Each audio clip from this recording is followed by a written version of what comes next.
Hello everyone, আসসালামু আলাইকুম। চলে আসলাম প্রেস অ্যান্ড প্লের নতুন আরও একটা ভিডিওস নিয়ে।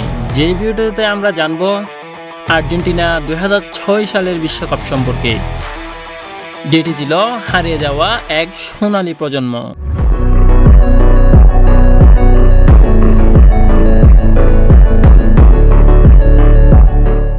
বিশ্বকাপ 2006 জার্মানির মাটিতে নেমেছে আর্জেন্টিনার দুর্দান্ত এক দল। রিকেলমে, ক্রেসপো, সেভিওলা, ক্যাম্বিয়াসো আর বেঞ্চে এক তরুণ মেসি। তাদের ফুটবল ছিল যেমন শৈল্পিক তেমনি ধ্বংসাত্মক। তবু কেন কোয়ার্টার ফাইনাল থেকেই থেমে গেল এই স্বপ্ন? চলুন ফিরে যায় ইতিহাসের পাতায়।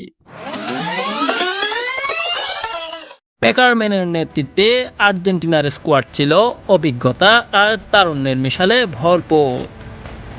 গোলবারে আবুন দামজিয়ের মতো নির্ভরযোগ্য গোলকিপার ছিল আর্জেন্টিনার। ডিফেন্সে আইলা, সোরিন, হেইনজে অ্যান্ড মিডফিল্ডে ছিল মাসচেরানো, ক্যাম্বিয়াসো আর সবকিছুর কেন্দ্রবিন্দুতে ছিলেন রোমান রিকেলমে। আর আক্রমণে সেভিওলা, ক্রেসপো আর তেভেজের মতো আক্রমণাত্মক প্লেয়ার। আর মেসির কথা তো বাদই দিলাম।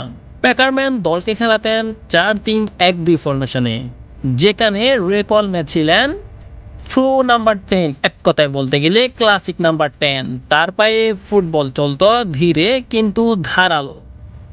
এই আর্জেন্টিনা দল বল পজিশনে ছিল দুর্দান্ত আর প্রতি আক্রমণে ছিন্ন ভিন্ন করে দিত প্রতিপক্ষকে। গ্রুপ পর্বে আইভরি কোস্টকে হারানো, তারপর সেই 6-0 গোলের ঐতিহাসিক জয় সার্বিয়ার বিপক্ষে। ম্যাচে গোল করেন ক্যাম্বিয়াসো, তেভেজ আর মেসি। এই ম্যাচেই ফুটবল বিশ্ব চমকে উঠে মেসির স্টেপ ওভার দেখে। এরপর মেক্সিকোকে হারিয়ে যায় তারা কোয়ার্টার ফাইনালে।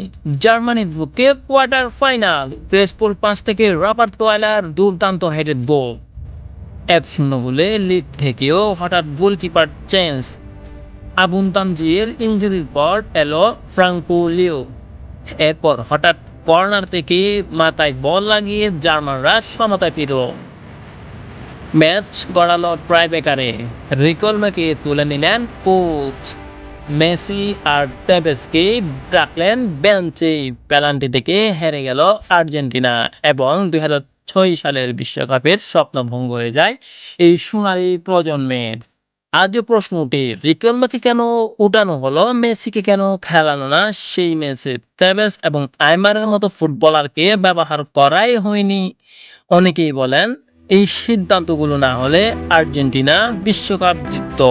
এই দলটি ভবিষ্যতে ভিত্তি করে দেয় মাসচেরানো, মেসি, তেভেজ। তারাই ছিল 2014-15 সময়ের নতুন মুখ। কিন্তু রিকেলমে, মেসির যুগলটা যদি ঠিক মতো চলতো তাহলে হয়তো আজ ইতিহাস অন্যরকম হতো। 2006 সালের আর্জেন্টিনা দল, এটা ছিল এক হোয়াট ইফ প্রজন্ম, যারা বিশ্বকাপ না জিতেও হৃদয়ে জায়গা করে নিয়েছে হাজার হাজার ভক্তের। তোমার কি মনে হয় এই দলটা কি সবচেয়ে সুন্দর এবং গুরুত্বপূর্ণ একটা দল ছিল?